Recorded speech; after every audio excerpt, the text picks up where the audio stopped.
오늘 말씀의 본문은 사도행전 18장 7절서부터 11절 말씀을 읽도록 하겠습니다.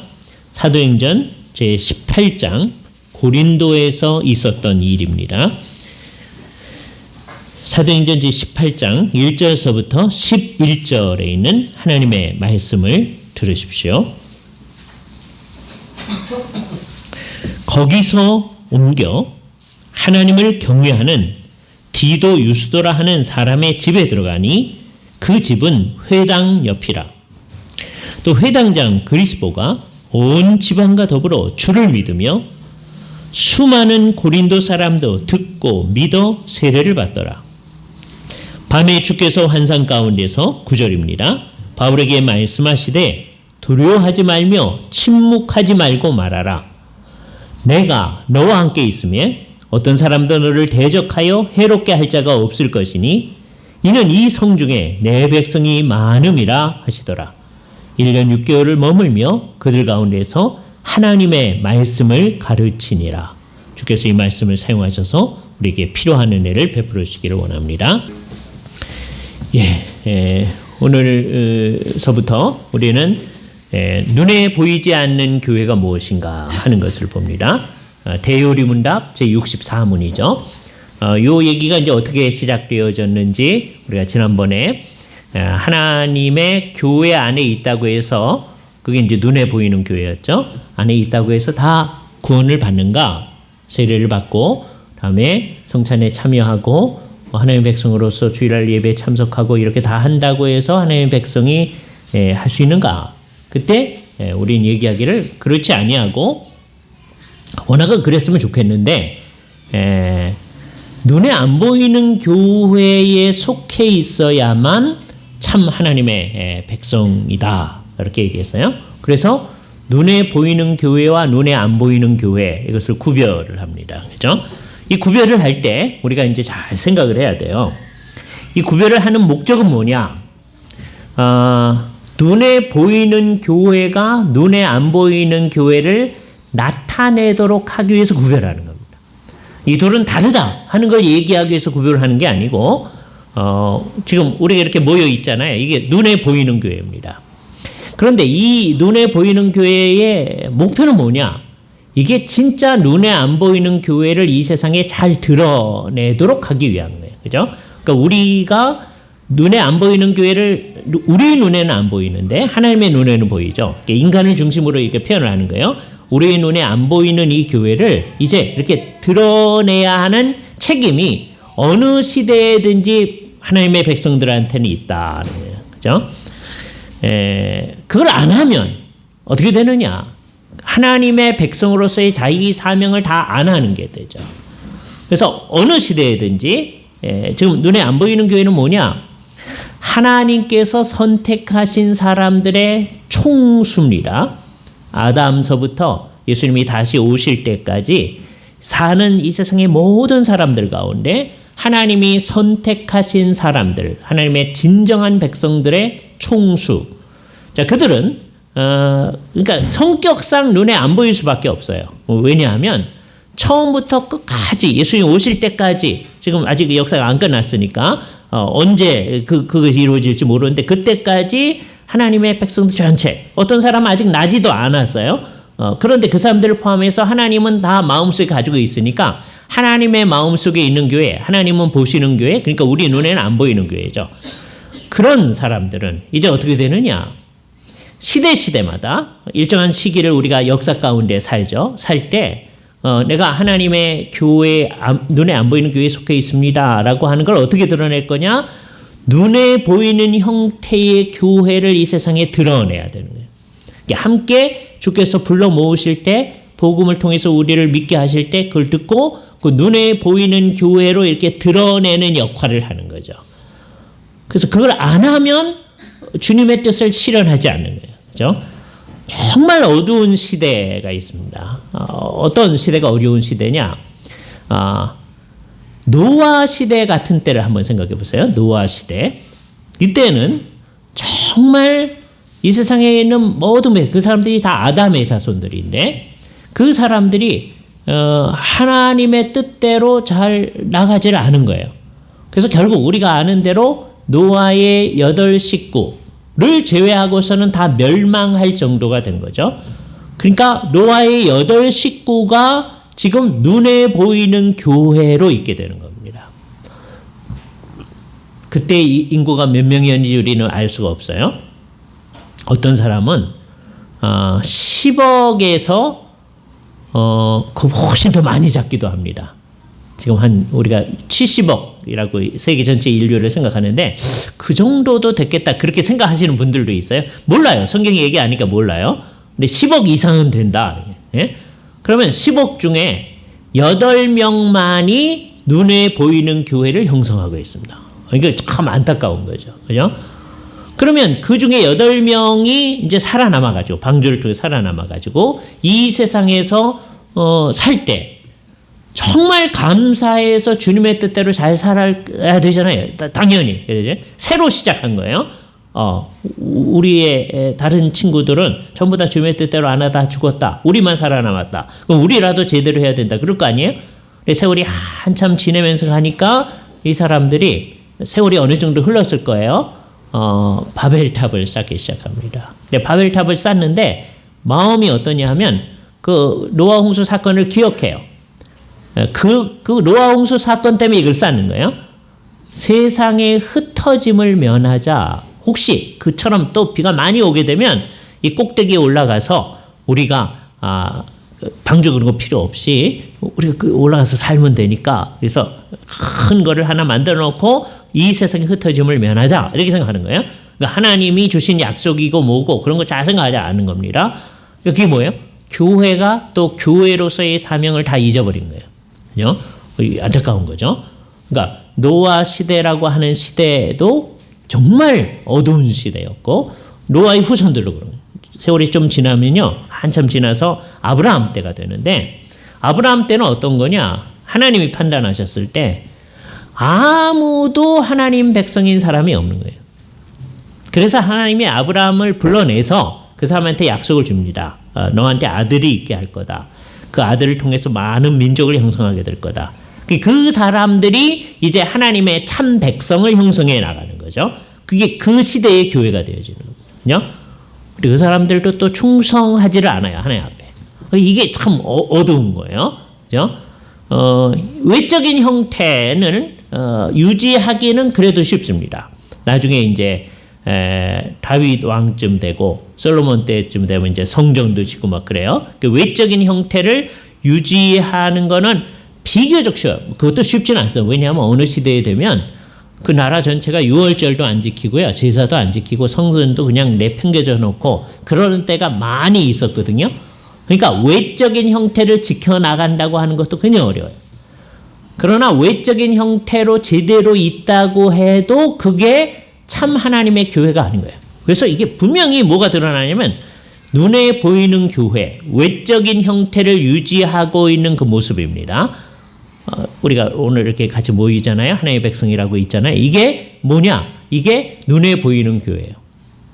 그런데 우리가 이 역사를 통해서 보면서 우리가 생각해야 될 게 목표가 뭐예요?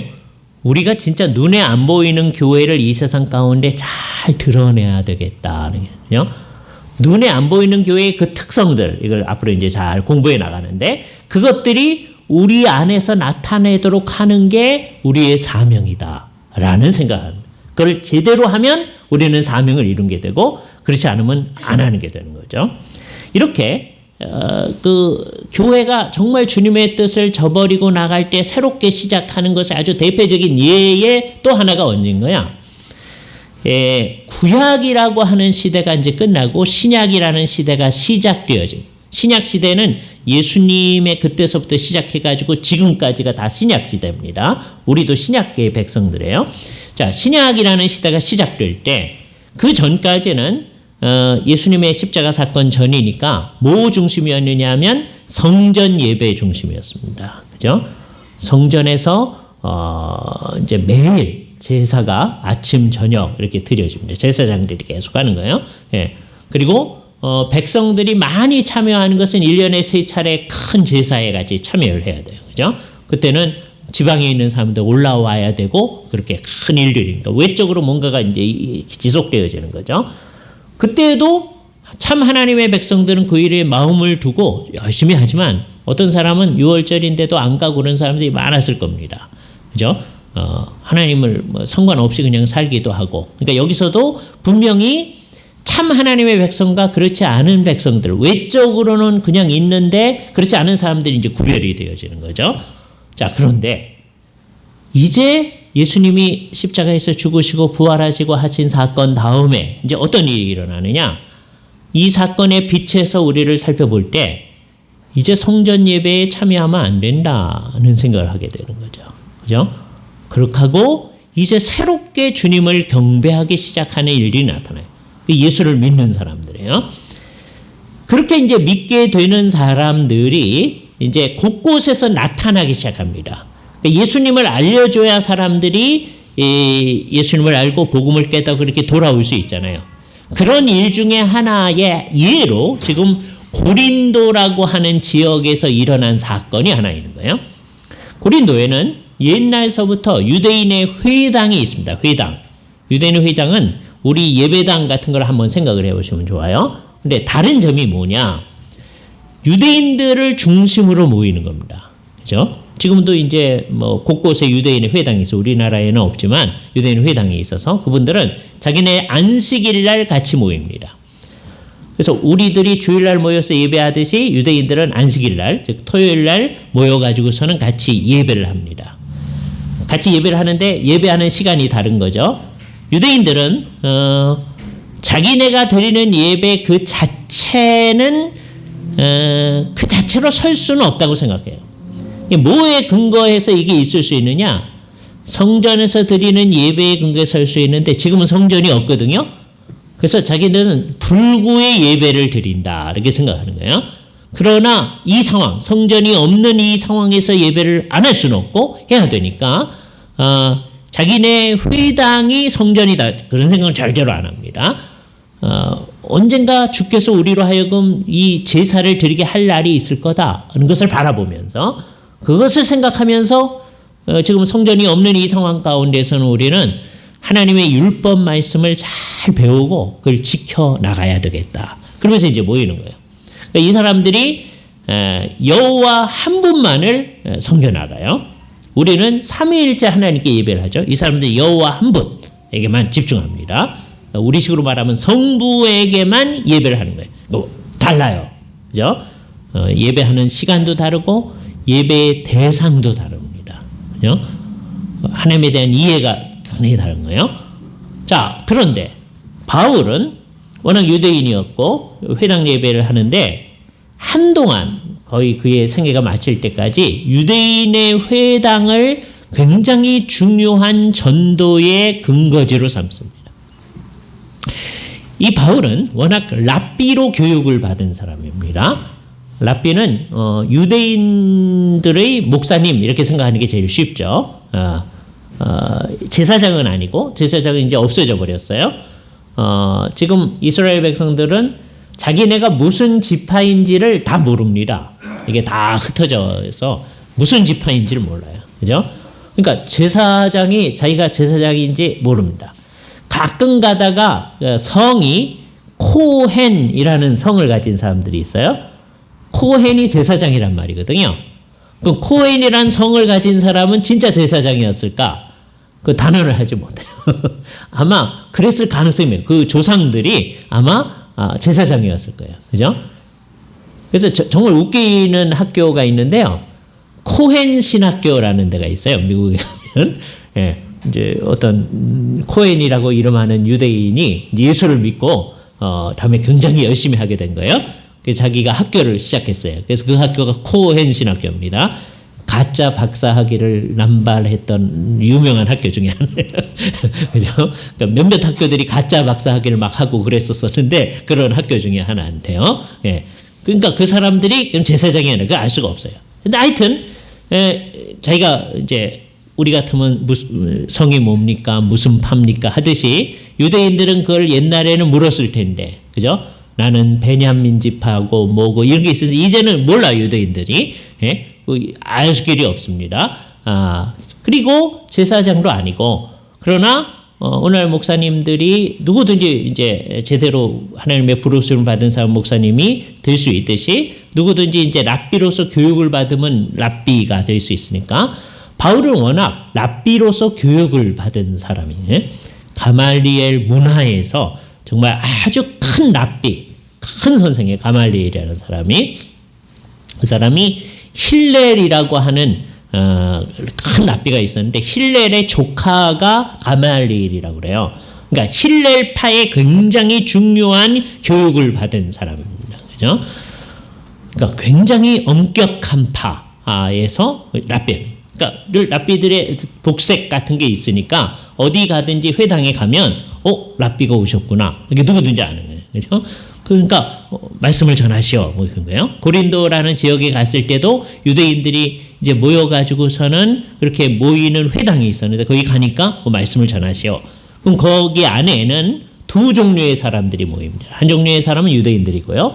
어느 지역에 가든 유대인들이 모여서 이제 안식일 날, 토요일 날 모여서 예배를 해야 되니까, 그리고 자녀들이 나면 할례를 행하고 다음에 그 아이들을 교육하는 일을 하고 하는 거죠. 그래서 회당은 동시에 교육하는 집이 되기도 합니다. 그죠?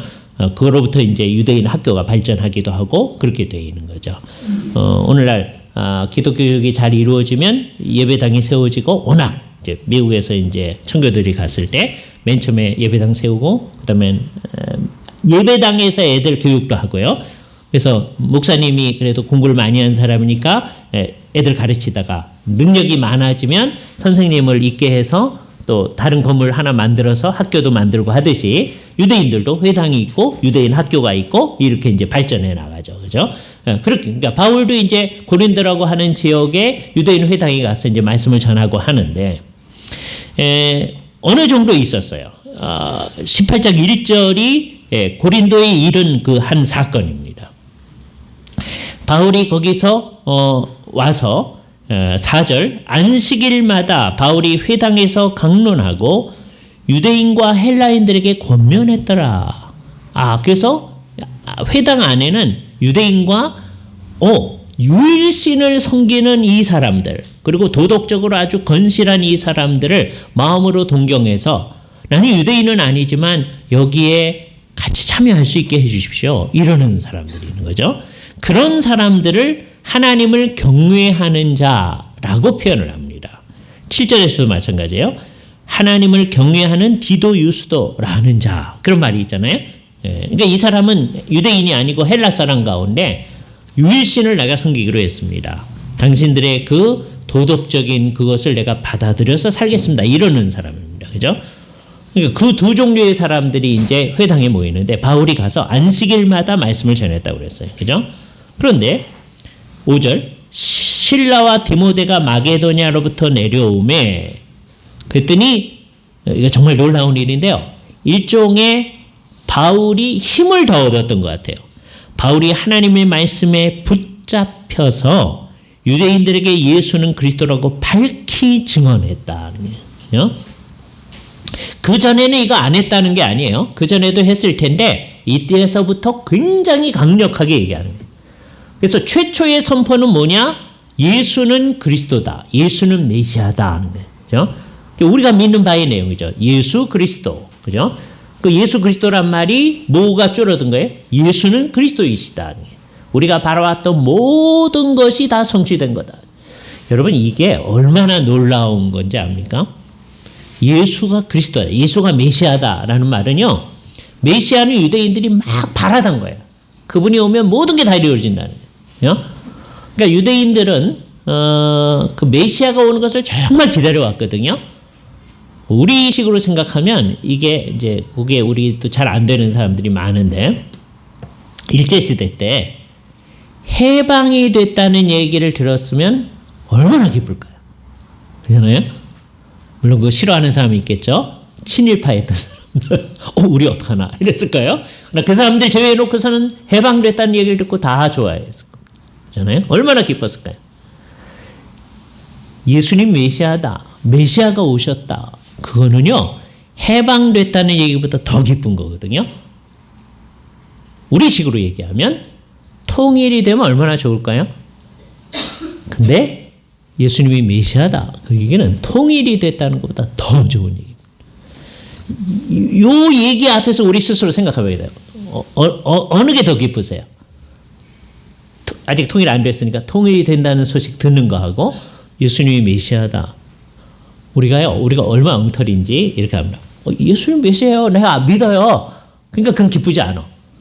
근데 통일이 된, 그건 기쁜 거야. 그러면 이거 우리가 유대인만도 못한 겁니다. 그렇잖아요? 예수가 메시아다. 이거는 우리의 모든 것을 다 성취하는 얘기예요. 그러니까 내가 예수를 진짜로 믿는다고 하는 게 바로 그것이어야 돼요. 바울이 여기 유대인들과 지금 유대교회에 들어오고 관심이 있어서 여기에 참석하는 사람들에게 이 얘기, 예수는 그리스도다. 그렇게 전했을 때 저들의 삶 전체가 바뀌는 얘기를 해주는 거예요.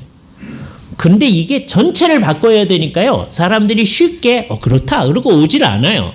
어떻게 일어납니까? 그들을 대적하여 비방하고도 6절에요. 바울이 그렇게 가르치니까 그거 아니다. 메시아 아직 안 왔다. 바울은 메시아가 이미 왔다. 그냥 아직 아닌데 그런 사람들. 이게 거의 뭐하고 똑같아요? 하나님 나라가 아직 안 왔는데 이 세상 변하지도 않는데 하나님 나라 왔냐? 근데 예수님을 따르면 제가 나중에 다시 한번 강조하겠지만 하나님 나라가 이미 왔다. 아직 아닌 측면이 있지만 이미 온 게 있다. 그걸 딱 받아들여야 성경이 말하는 대로 딱 하는 거거든요. 근데 아니 이 세상 변하지도 않는데 뭐가 왔어? 계속 그러면 안 되는 거예요. 유대인들은 메시아가 아직 안 왔다고 그러는 거고 바울과 그를 믿는 사람들이 그걸 왔다고 믿는 거예요. 그죠? 그랬더니 바울이 어떻게 하냐면 옷을 털면서 이르되 너희 피가 너희 머리로 돌아갈 것이요 나는 깨끗하니라. 이후에는 이방인에게로 가리라. 그러니까 바울의 이제 늘 전도 패턴이 먼저는 유대인에게요, 그 후에 이방인에게로라. 로마서에서도 계속 그렇게 얘기하잖아요. 그 후에도 항상 그러는 거예요. 로마서가 이 뒤에 이제 쓰여진 거니까 같은 말입니다. 그런데 유대인들이 이 말씀을 버리기로 작정하고 있으니까 나는 이제 이방인한테로 간다. 재미있는 형태가 7절. 거기서 옮겨. 그러니까 거기가 어디죠? 회당으로부터 옮겨서 하나님을 경외하는 디도 유스도라고 하는 사람의 집에 들어가니, 그러니까 모이는 장소가 이제 변화가 일어난 거예요. 그 전 토요일까지는 회당에 모여요. 근데 이제 그 다음서부터 이 사람들이 쫓아내니까 이제 디도 유스도라고 하는 사람의 집에 모이기로 시작했어요. 맨 처음엔 아마도 늘 토요일날 모였으니까 토요일날 모이는 걸 계속했겠죠. 하면서 주일날도 또 모였을 겁니다. 왜? 오늘 안식구 첫날 우리 주님께서 부활하셨다고 하는 걸 생각하며 주의 날에 모이기를 계속했겠죠. 그죠? 그래서 교회는 맨 처음에 이 두 모임을 계속했을 거예요. 그러다가 토요일날 모이는 건 사실은 무의미하고 유대인들 때문에 모였던 거니까 그게 점점점 없어지고 주일만 모이게 됐을 겁니다. 주의 날에 모이게 됐을 거예요. 자, 그런데 그 상세한 사정은 얘기 안 해서 우린 정확히 몰라요. 그러나 아마 그랬을 거다. 근데 흥미로운 일은 그 집이 회당의 옆이라. 이게 아이러니컬하. 그러면요, 사람들이 옛날에 오던 대로 이제 오다가 그 근처까지 와가지고 저 사람들이 이쪽으로 안 오고 디도 유스도 집으로 가네. 그럼 이 회당에 모이는 사람들 입장에서는 굉장히 기분 나쁠 거 아니에요. 그죠? 상당수 사람들이 여기서 빡 빠져나가서 그 옆집으로 가. 에? 화가 더 나겠죠. 근데 더 재미있는 일, 회당장 그리스보가 온 집으로 더불어 주를 믿으며 수많은 고린도 사람도 듣고 믿어 세례를 받더라. 누구까지 옮겨갔느냐? 회당장까지 옮겨갔어요. 회당장은 뭐냐? 이를테면 우리식으로 말하면 장로님 같은 겁니다. 그죠? 랍비가 있고 그 다음에 성도들 중에 대표자로서 이 전체를 이제 어거하는 뭐 사람이 있을 거 아니겠어요? 그죠? 근데 회당장까지, 장로님까지 간 거예요. 우리식으로 말했을 때. 화가 더 났겠죠. 그죠? 그래서 내가 이제 예수님이 정말 메시아라고 믿습니다. 라고 하는 신앙을 고백하니까 세례를 받는 거죠. 나는 이제 새롭게 된 사람입니다. 이 사람들이 이제 삶 전체가 바뀌어진 거예요.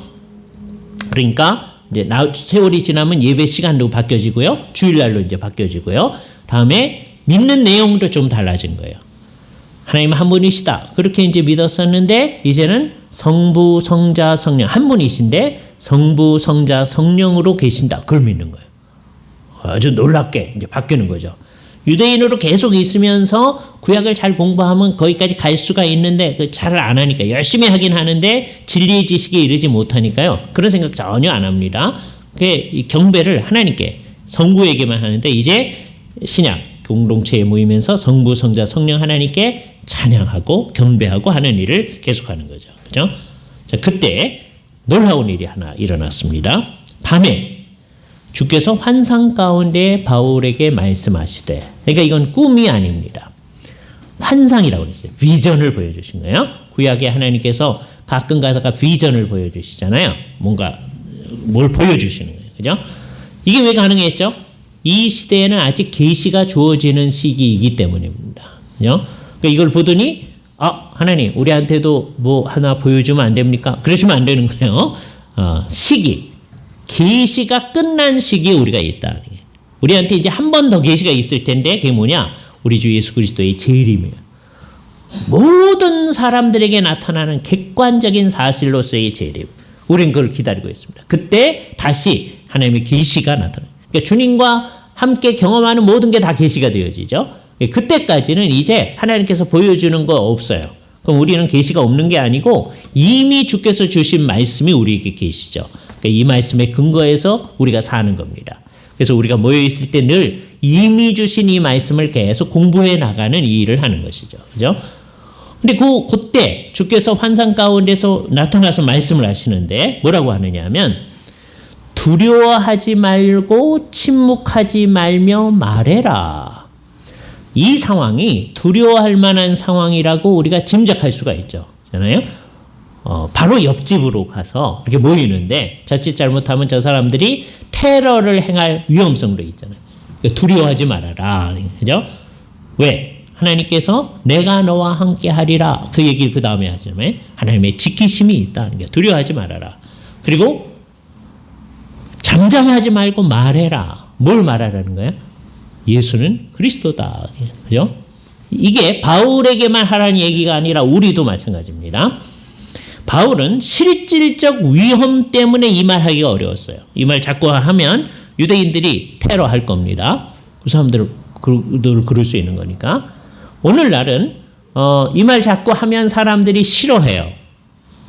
그래서 우리도 귀찮아서 예수님 얘기를 안 하려고 들어요. 네? 그게 심각한 거죠. 그죠? 예수님 얘기를 하도록 돼 있잖아요. 그런데 예수님 얘기를 안 해. 이게 뭐냐? 시대마다 나타나는 핍박의 다양한 양상입니다. 어떤 시대에는 예수를 전하고 예수를 믿으면 갖다 죽이죠. 감옥소에 넣죠. 어떤 시대에는 그렇게 하지는 않는데 그렇게 말하고 그러는 사람들을 우습게 여겨요. 그러면 우리도 우습게 여김을 안 당하려고 사람들한테 우리 그런 얘기 안 하는 거예요. 마치 뭐와 똑같으냐? 너도 그 당이라. 베드로한테 그랬더니 아니다 라고 얘기하는 거예요.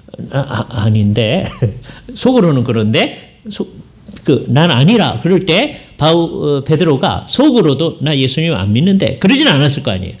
예? 속으로는 믿지만 지금 상황이 무서워서 아니다 이러는 거잖아요. 예. 똑같이 우리도 속으로는 믿는데 예수님 얘기를 뭐 내가 적극적으로 얘기할 필요가 뭐 있을까? 그 얘기했다가 사람들이 날 무시하고 그러는데 내가 못들어 할 수 있을까? 이런 이제 압박이 들어오는 거죠. 이게 이제 세월이 좀 지나면 이게 더 복잡해질 수가 있습니다. 그죠? 지금 중국 상황도 좀 그런 거죠. 중국 상황이 북한과는 좀 달라서 중국 사람이 예수를 믿는 것 자체를 뭐라고는 안 해요. 그러나 이제 사람들이 이제 많이 모이면 뭐라 그러죠?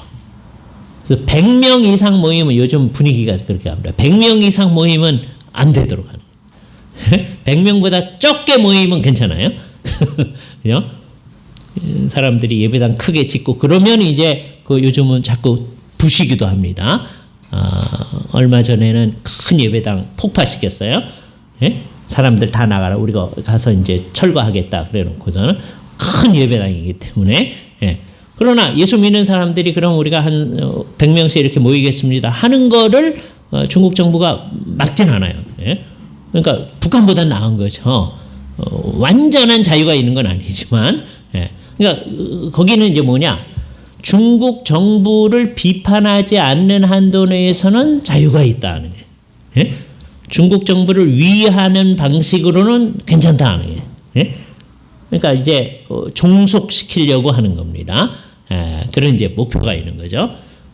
이거는 아예 그런 정책을 쓰는 그것뿐만 아니라 안 그런데도 속으로는 그런 데가 많습니다. 그래서 이제 국가가 교회를 통제하려고 하는 정책들을 자꾸 내놓으려고 합니다. 우리가 늘 그런 걸 잘 봐야 돼요. 그죠? 예, 그래서 지혜롭게 잘 대처를 해야 되는데, 예, 그때 마치 우리가 안 믿는 것처럼 이제 굴면 여기에 굴복해 들어가는 거죠. 그러나 이때 우리는 바울에게 주셨던 하나님의 말씀을 진짜로 믿어야 됩니다. 주께서 함께 하신다. 주의 참 교회하고는 주께서 함께 하세요. 그러면서 뭐라고 얘기하느냐? 어떤 사람들은 너를 대적하여 해야롭게 할 자가 없을 것이다 라고 하면서 그렇게 하는 이유가 뭐냐? 우리는 그 뒤에 이유는 별로 생각 안 하고 앞에 거 중심으로만 은혜를 받습니다. 아, 하나님이 함께 하신다. 마음이 좋잖아요. 근데 왜 함께 하시는 거예요? 그 뒤에 것 때문에 그래요. 이는 이 성중에 내 백성이 많음이리라. 그 내 백성이라고 하나님이 얘기한 사람들이 아직 다 이 공동체 안에 들어와 있지 않아요. 그런데도 하나님께서는 내 백성이 많음이니라 이렇게 얘기하고 있어요. 그 말은 뭐예요? 이제 여기 그 아직 안 들어온 사람도 뭐 어디에는 속해 있어요? 눈에 안 보이는 교회는 속해 있는 거죠. 되나요? 그러니까 눈에 안 보이는 교회 가운데 일부는 지금 어디 있느냐? 이미 죽은 성도들이잖아요. 그 사람들은 지금 하늘에 있어요. 천상교회입니다. 그죠? 그걸 우리는 승리한 교회, 하늘에 있는 교회 그렇게 얘기해요. 승리한 교회. 다음에 일부는 이 땅에 있습니다. 우리들이에요. 그래서 우리를 전투하는 교회라고 합니다. 이 전투는 두 가지 성격을 지니고 있는데 하나는 진짜 그 눈에 안 보이는 교회의 모습을 잘 드러내기 위한 전투예요. 그래서 뭐하고 전투하느냐? 전통적으로 우리는 세 가지하고 전투하는 게 사탄의 세력, 사탄과 그 휘하에 있는 존재들, 성경이 귀신이라고 하는 존재들, 성경이 말하는 귀신은 우리가 한국 사람들이 말하는 귀신 아니라고 그랬죠. 그것들하고의 싸움이에요. 그 존재들은 뭐 하려고 하는 거예요? 어떻게 해서든지 안 믿는 사람이 계속 안 믿도록, 하나님을 믿지 아니하도록 하는 거예요. 믿는 사람들이 열심을 내어서 성경대로 믿지 않도록 하는 일을 하는 거예요. 양방의 작정을 하는 겁니다. 안 믿는 사람은 계속 안 믿도록. 그죠? 그래서 이상한 사상을 이 세상에 유포시키는 거예요. 도킨슨 뭐 이런 생각. 그 과학자들은 그 사람을 학자로 치지도 않는데 굉장히 유명한 사람인 것처럼 다 생각해서 사람들이 이렇게 옳다고 생각하고 막 나가요. 그래서 그런 작업을 하는 것이고, 그렇다고 해서 도킨슨이 내가 사탄에 이렇게 씌어서 이 작업한다 그러지 않아요. 자기는 똑똑해서, 예? 그 사람이 돈을 많이 내가지고 모금을 해가지고 런던 시내버스에다가 광고를 붙였잖아요. 하나님은 없다. 그렇죠? 그러니까 그게 정말 이상한 일이잖아요. 뭐더러 돈 많이 벌어가지고서는 그런 걸 합니까? 정말 이상한 일이 작용하고 있는 거죠. 정상이 아니니까 그렇게 하지 않겠어요? 정말 심각한 거죠. 그게 한 종류의 일입니다. 그래서 이 세상의 대부분이 그렇게 가는 거예요. 도킨슨의 이기적 유전자, 우리나라 말로 번역돼서 중고등부 학생들 다 읽진 않지만 그냥 읽습니다. 정말 이상한 일이잖아요. 예. 그 베스트셀러 중에 하나예요. 예? 정말 이상한 일이에요. 이거 읽어야 될 것인 양 이 세상에 불의가 만들어 나가고 성경처럼 생각하면 안 되는 것처럼. 그래서 간접적으로 예수를 믿는 사람들이 철저하게 성경적으로 생각하지 않고 잘못 생각하는 것을 자꾸 유도해 나가는 거예요. 그러니까 참 안타까운 게 성경이 말하는 대로 제대로 믿고 나아가는 일들이 이제 못하도록 자꾸 사탄하는데 거기에 막 걸려 넘어진 일들이 많은 거죠. 우리가 해야 할 일은 진짜 교회가 이 땅 가운데 있도록 하는 일을 하는 겁니다. 그죠? 그거 싸워야 돼요. 또 뭐하고 싸우느냐? 이 세상이라고 하는, 성경에서 세상이란 말은 여러 의미가 있는데 하나님께 대적하는 의미에서의 세상이란 말로 썼을 때 그거예요. 이 세상과 우리는 계속 싸워야 되죠. 세상과 세상에 있는 것들을 사랑하지 말아라 라고 할 때의 그 의미하고 싸워나가야 되죠. 그리고 그것과 동맹군을 형성하고 있는 게 뭐냐? 우리의 자기라고 하는 겁니다. 내가 좀 잘 돼야 되겠고, 좀 편해야 되겠고, 이 세상에서 내가 사는 게 보장돼야 되겠고, 그 모든 것. 그래서 그것과 싸워나가야 돼요. 그래서 사탄, 세상, 자기, 이건 사실은 동맹군을 형성하고 있는데 그것과 끊임없이 싸워나가는 일을 계속하는 거죠. 그 싸움의 결과로서 이 세상에 우리가 속해 있는 이 눈에 보이는 교회가 눈에 안 보이는 교회를 정말 잘 나타낼 수 있다면 우리는 사명을 다하는 거예요. 그러니까 모든 사람은 책임을 딱 져야 되는 거예요. 어느 시대인가 우리가 살고 있거든요. 그 시대에 살고 있는데 우리가 눈에 안 보이는 그 교회를 눈에 보이는 형태로 잘 나타낼 때인 거예요. 그러니까 우리의 이제 1차 사명은 뭐냐? 이렇게 눈에 보이는 교회를 우리가 주께서 불러 모으셔서 이렇게 모이잖아요. 모이는데 1차 사명은 뭐냐면 그러면 이 안에 있는 사람들 가운데 사실 따져봤더니 어떤 사람은 참 하나님의 백성이 아니더라. 이렇게 되면 안 되잖아요. 우리의 목표는 뭐냐? 한 사람도 그런 사람이 없도록 하려고 애를 쓰는 작업을 해요. 그러니까 눈에 보이는 교회가 눈에 안 보이는 교회를 정말 나타낼 수 있도록 하는 게 우리의 목표입니다. 그러니까 눈에 보이는 교회는 저 위에 있고 눈에 안 보이는 교회는 저 위에 있고 눈에 보이는 교회는 여기 있다. 이게 아닌 거예요. 말이 이렇게 이 용어가 사용된 거는 사실은 플라톤 때문에 이 용어를 쓰게 된 거예요. 그런데 우리는 그것을 가져와서 의미를 완전히 바꿔놓은 거예요. 플라톤에 의하면 눈에 안 보이는 건 저 위에 있고요. 그다음에 이 세상에 있는 거는 눈에 보이는 거 그걸 반영하는 거예요. 그래서 그거에 아주 익숙했던 우리의 선배들이 그냥 그 용어를 갖다 쓴 거예요. 그러나 그렇다고 해서 똑같은 개념이 여기 있는 건 아니다. 우리는 눈에 보이는 교회가 진짜 눈에 안 보이는 교회를 잘 나타내기를 바라는 마음으로 이 용어를 쓰는 거죠. 그러니까 언제 우리가 망하는 거냐? 우리가 눈에 보이는 교회로 이렇게 모이는데요. 우선 아주 완전히 망하는 거는 눈에 보이는 교회가 없어지는 겁니다. 점점 좀 안 모이다가 더 안 모이다가 아예 없어지는 거죠. 그렇죠? 한번 생각해 보세요. 지금 서구에 그런 일이 나타나는데 사람들이 옛날에는 이제 예배당 지어놓으면 굉장히 돈을 많이 들여서 지어놨어요. 곳곳에. 사람들이 거기에 주일날이면 가득가득 찼었어요. 그러니까 자꾸 지었죠. 특히 영국 같은데 옛날에 빅토리아 시대 때 열심히 지어놨어요.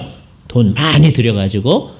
근데 이제 사람들이 예수를 안 믿으니까 점점점 안 믿는 거예요. 그럼 1년에 이제 몇 번씩 안 나오기 시작하다가 맨 처음에 이제 나오는 게 더 많고 안 나오는 게 적고 몇 번 안 나오고 이제 나오고 그런 거예요. 그다음 나중에는 안 나오는 게 훨씬 더 많고 나오는 게 적고 그렇게 가죠. 근데도 이제 기독교로 있는 거예요. 그러다 보니까 이제 나중에는 한 예배당마다 몇몇 안 되는 사람들, 근데 머리가 하얀 사람들만 있는 거예요. 그죠? 어떻게 되겠어요? 유지비가 안 나오는 거예요. 유지를 할 수가 없는 거예요. 그럼 어떻게 합니까? 이쪽에 있는 예배당하고 이쪽에 있는 예배당하고 합쳐야 되겠죠? 그렇잖아요? 네. 그래서 이제 합쳐요. 그럼 여기 하나 남겠죠? 그럼 예배당 건물을 뭐 팔아야 되겠잖아요. 굉장히 비싼 자산이니까. 왜냐면 유지가 안 되니까. 그래서 자산을 팔아가지고 돈은 가지고 있어요. 교회가. 그래서 여기 이제 몇몇 사람 없어도 유지는 합니다. 그러나 정말 주께서 맡겨주신 일을 잘 못하는 거죠. 근데 그게 우리들에게 오지 말라는 법이 있냐를 생각해야 돼요. 우리에게는 좀 더 이게 빨리 올 가능성이 있습니다. 아직은 한국에는 그래도 예배당이 세워지고 있는 시기예요. 아직까지는. 그러니까 이 양쪽 운동이 계속되는 거죠. 예. 서구교회는 예배당이 점점 없어지는 겁니다. 그러니까 그게 외적으로도 눈에 보이는 교회도 점점 없어지는 거예요. 이때 주의해야 되는 게 눈에 보이는 예배당이 눈에 보이는 교회다. 그러면 안 돼요. 그 눈에 보이는 교회가 모이는 장소가 예배당인 거예요. 그러니까 예배당은 사실 교회가 아니죠. 교회가 모이는 장소가 예배당이라고 그랬어요. 그런데 사람들이 없어지니까 잘 안 모이니까 즉 교회가 없어지니까 예배당도 이제 자꾸 폐쇄되어지는 거죠. 그죠? 그러니까 우리가 히브리서에서 말한 대로 모이기를 피하는 어떤 사람들의 습관과 같이 계속 하다 보면 눈에 보이는 교회 자체가 없어지는 거예요. 그러니까 이게 굉장히 심각한 문제가 되어지는 거예요. 그 정말 안 될 일이구나. 그래서 눈에 보이는 교회가 정말 제대로 열심히 할 수 있도록 노력을 해야 됩니다. 정상적이라면 눈에 보이는 교회는 점점점 많아지도록 되어 있는 거예요. 눈에 보이는 교회가. 왜? 우리가 예수를 열심히 믿을 뿐만 아니라 다른 사람들을 예수 믿게끔 자꾸 해야 되잖아요. 그럼 계속 많아지잖아요. 그게 정상입니다. 나는 그런 거 관심 없습니다. 그러면 우리는 할 일을 안 하는 거죠. 예수가 그리스도다, 메시아다. 그게 분명하다면 나만 믿고 그만두는 게 아니라 다른 사람도 믿도록 만들어야 되잖아요. 그죠? 그러니까 서구교회의 문제점이 뭐예요? 제가 지난번에 지미 카트 얘기했잖아요. 자기가 예수를 믿는다고 해서 다른 사람한테 뭐 예수 믿어라 그 얘기 안 하는 거다. 서구교회의 태도가 그런 거예요. 근데 그게 우리의 태도가 돼버렸어요. 나는 믿지만 뭐 자기 자유인데 종교는 자유인데 그거 뭐 강요하는 것처럼 느껴지는 거죠. 그러나 우리 마음속에 저 사람도 주님을 믿고 같이 주를 경배해야 하는데 그런 불같은 열망들이 있어야 되는 거예요. 예? 그게 정상이어야 되는 거예요. 누구든지 주님을 경배해야 되는데 안 그런 거에 대한 안타까움 뭐 이런 게 있어야 되는 거죠. 그래야 뭐 선교사도 나가고 그런 거죠. 선교사 나가는 거 뭐예요? 다른 사람들이 주님을 모르고 경배도 안 하니까 안타까워서 그 사람들이 주님 앞에 살도록 하는 거죠. 근데 안에서도 다른 사람 안 믿는데 우리 안에서도 상당히 많은 사람 안 믿잖아요. 안 믿는데 그냥 내버려도 그건 안 되는 거구나. 그래서 누구든지 정말 예수를 믿고 많아지도록 해야 되죠. 그래서 눈에 보이는 교회가 점점점 많아지도록 되어져야 됩니다. 그런데 그것보다 중요한 건 뭐냐? 그 눈에 보이는 교회가 그냥 엉터리로만 많아지면은 그건 정말 심각하다는 거죠. 우리 1차 목표는 뭐예요? 우리 모두가 눈에 안 보이는 교회에 속한 사람이 되는 겁니다. 이거는 성령님이 하시는 일이지만요. 이거는 우리 각자가 그런 소망과 소원을 가져야만 되는 거예요. 주님이 알아서 하세요. 그래가지고 되는 건 아니죠. 모든 성도들이 주님의 마음과 같은 마음을 가져야 되잖아요. 그죠? 그래서 주님 앞에서 있는 거예요. 이게 1차적인 우리의 일이 그런 거다. 지금 바울한테 주님께서 이 말씀을 주셨을 때 이 성에 내 백성이 많다 그랬을 때 이건 벌써 그런 의미를 다니는 거잖아요. 그죠? 예수님께서는 이런 시사를 곳곳에서 주셨습니다. 이거를 잘 말하는 곳이 요한복음 17장에 있는 말씀이에요. 이게 예수님의 소위 대제사장적인 기도라고 하는 것이에요. 예를 들어서 17장 11절에 보면 나는 세상에 더 있지 아니하오나 그들은 세상에 있사옵고 나는 아버지께로 가옵나니 그 상황에서 예수님이 하나님께로 가는 그 상황에서 거룩하신 아버지여 내게 주신 아버지 이름으로 그들을 보존하사 우리와 같이 그들도 하나가 되게 하옵소서. 우리를 보존하도록 하여 주시기를 원합니다. 그죠? 왜 보존을 위해서 기도하시느냐? 이유가 있어요. 14절 보면 내가 아버지의 말씀을 그들에게 주었사오매 세상이 그들을 미워하여 싸우니 이는 내가 세상에 속하지 아니함과 같이 그들도 세상에 속하지 아니함을 인함이니이다. 그래서 우리는 어떤 존재로 이 세상에 있느냐? 이 세상에 있는데 이 세상에 속하지 아니한 사람으로 있는 거예요. 이게 어려운 존재 방식이죠. 이 세상에 있는 거예요. 그러나 이 세상에 속하지 아니하는 거예요. 이 세상에 있는 것들이 우리의 목표가 아니다. 이게 분명해야 됩니다. 예수 믿는 사람들이 살아가는 모습을 봤을 때 정말 이 세상에 있는 것 자체가 목표인 것이 아님이 드러날 수 있어야 된다. 그런 거예요. 그리고 저들을 어떻게 해야 되느냐? 18절 아버지께서 나를 세상에 보내신 것 같이 나도 저들을 세상에 보내었습니다. 그래서 우리는 이 세상에 파송된 사람들이다. 우리가 미셔널이다. 사명을 주어 파송받은 사람들이다. 그래서 주님의 뜻을 실현하는데 그 뜻이 뭐냐? 그 눈에 안 보이는 교회가 이 세상에서 잘 나타나게. 안 보이는 건데. 그러니까 우리의 목표는 그거예요. 우리가 지금 이렇게 같이 모여서 주일날 예배 아침에 하잖아요. 그게 눈에 보이는 교회거든요. 예? 이 건물이 아니고 우리들이. 그런데 이게 모여 있을 때만 교회가 아니고 우리가 일주일 동안 살 때도 교회로 이제 있는 거라고 그랬잖아요. 근데 그게 일주일 동안 사는 그 백성들의 삶이라고 하는 게 정말 하나님의 뜻을 잘 구현하는 삶으로 나아갈 수 있도록 되어지는 거죠. 그럴 때 우리 교회가 서 있는 거란 말이에요. 그게 뭘 나타내야 되느냐? 하나님의 그 의도, 눈에 안 보이는 그 하나님의 의도가 이 세상에서 나타나야 되는 거죠. 그게 이루어질 수 있을 때 우리는 우리의 사명을 다한다 이렇게 말할 수 있다는 거죠. 그죠? 근데 이게 쉽지 않단 말이에요. 그래서 예수님이 우리를 위해서 기도하고 있는 거예요. 그런데 20절 말씀이 더 특별히 주었습니다. 내가 비옵는 것은 이 사람들만 위함이 아니요. 이 사람들은 지금 예수의 말씀을 듣는 제자들이에요. 또 그들의 말로 말미암아 나를 믿는 사람도 위함이니 여기 우리까지가 포함돼요. 그들의 말을 통해서 또 말을 통해서 이제 예수를 믿는 사람들이 있는 거잖아요. 우리들이 정말 이 땅 가운데 주님의 교회로 나아가는 거예요.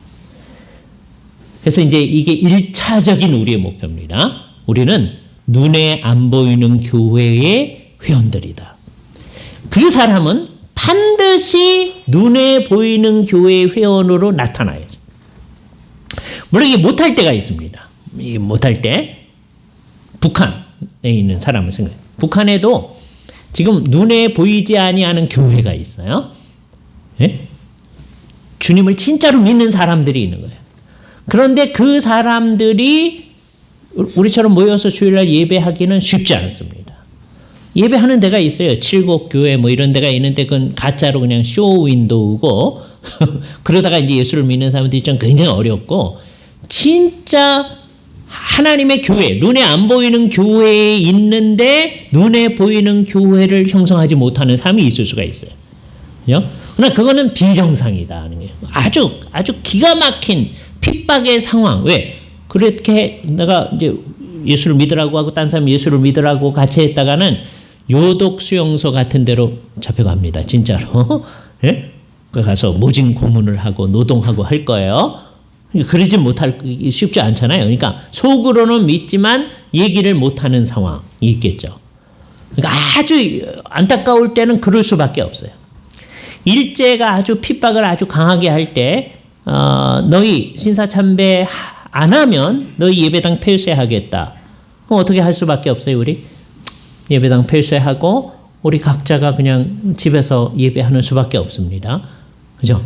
그런데도 신사참배하라고 그러거든요. 그럼 어떻게 되는 거예요? 도망가서 그때는 조금 느슨하니까 저 산속에 가서 사는 거죠. 아니면 조금 신사참배를 막 덜 요구하는 일본 본토로 가거나 아니면 저 만주로 가거나 거기서도 막 요구하는 때가 있으니까 그것도 시골로 숨어 들어가고 막 이렇게 할 수밖에 없겠죠. 옛날에 그렇게 한 거예요. 그죠? 그러니까 어떤 때는 예배당을 지키지 못하는 일이 있을 수도 있다. 그죠? 아주 어려운 때에는. 그러나 그건 정상이 아니다는 거예요. 정상적일 때는 어떻게 되는 거예요? 정말 예수를 믿는 사람들은 눈에 보이는 교회로 나타나야만 되는 거죠. 그죠? 그러니까 우리의 목표는 뭐냐? 눈에 안 보이는 교회의 그 성격이 그대로 우리 눈에 보이는 교회에 나타나도록 해야 돼요. 그래서 다음부터는 그거를 이제 공부하는 거예요. 눈에 안 보이는 교회가 어떤 성격을 지니고 있는데 우리 교회가 그거를 나타내야 되는. 그죠? 그러니까 항상 이걸 마음속에 품으셔야 됩니다. 그죠? 그러니까 우리의 목표는 바로 여기 있는 거예요. 우리가 주일마다 모이니까 우리는 눈에 보이는 교회예요. 또 한국교회 전체가 눈에 보이는 교회입니다. 이 연대성을 가지고서 가야 돼요. 굉장히 어려워요. 왜? 한국교회가 어떻게 하는 것들은 우리 마음에 정말 안 드는 것들이 있는데, 예? 그건 걔네가 잘못하는 거지 우리가 잘못하는 게 아닌데요. 그러고 싶잖아요. 그러나 그렇게 못합니다. 그게 우리예요. 우리가 한국교회의 한 부분이에요. 그죠? 그럼 어떻게 되냐? 첫째, 우리만이라도 성경이 말한 대로 제대로 해야 돼요. 네? 한국교회가 다 그러지 않아요. 우리만이라도 제대로 하는 거예요. 네? 딴 분들도 그렇게 갈 수 있도록 자꾸 영향력을 끼치는 거죠. 그래서 우리가 한국 성경신학회 같은 거 이렇게 조금씩 정말 조금이지만 도움을 드리고 하는 이유가 바로 그런 거잖아요. 이런 사상을 같이 널리 펴져 나가다 예? 합심 같은 데 도와갖고 하는 이유가 바로 그런 거잖아요. 그죠? 그런 거 우리가 참 의미 있게 생각을 해야 됩니다. 그죠? 예. 그렇게 해서 이 땅 가운데 우리만이라도 제대로 하는 모습을 향해 나가요. 그런데 우리가 정말 제대로 하냐? 에 대한 질문을 해야 되는 거죠. 이제 다음서부터는 그럼 우리가 드러내야 할 눈에 안 보이는 교회의 특성들이 뭐냐? 이런 것들을 고민해요. 여러분 마음속에 이게 분명해야 됩니다. 우리는 눈에 보이는 교회로서 뭘 나타내야 된다? 눈에 안 보이는 교회의 특성을 나타내야 된다. 그죠? 아직까지 주께서 우리한테 아주 심각한 핍박은 안 주셔서 그래도 눈에 보이는 교회로 모이는 일에 지장은 없어요. 그런데 내적인 문제가 일어나는 거예요. 내적인 문제. 우리 안에. 그래서 어떤 일이 발생하느냐. 지금 한국에 나 예수는 믿는데 눈에 보이는 교회에 속하기는 싫은데요. 그러는 사람이 100만에서 200만이 되는 거예요. 이거 심각한 거예요. 이단 가운데요. 하나님의 교회가 한 40만 된다고 그래요. 신천지가 한 20만 된다고 그래요. 그것도 심각한 거잖아요. 예? 교회에 있어야 될 사람들이 이단에 가 있는 거잖아요. 근데 여기 그거보다 훨씬 많은 100만 정도가 나는 믿는다고 그러는데 눈에 보이는 교회는 안 속하는데 그것도 정상이 아니란 말이에요. 거기에 대해서 우리는 그건 딴 사람들 문제지 뭐 우리 뭐 괜찮냐 이게요 우리 바로 옆에 있는 거예요. 예? 그거에 대해서 정말 신경 쓰면서 우리가 위에서 기도하고 우리가 먼저 주님이 원하는 참 교회의 특성을 나타내는 일에 힘을 써야 되겠다 그 생각을 해야 할 것입니다. 같이 기도하시죠. 거룩하신 주님, 우리를 불러 모으셔서 주의 교회로 속하게 해주셨음에 대하여 감사를 드리옵나이다. 교회에 성원된 사람들이 정말 교회를 교회답게 하기 위해서 애쓰는 일이 필요함을 성경을 통해서 늘 가르침을 받는데 우리가 그것과는 거리가 먼 모습들을 자꾸 드러내는 이 어리석음을 반복하지 않게 하여 주시옵소서. 모든 성도들이 힘을 합쳐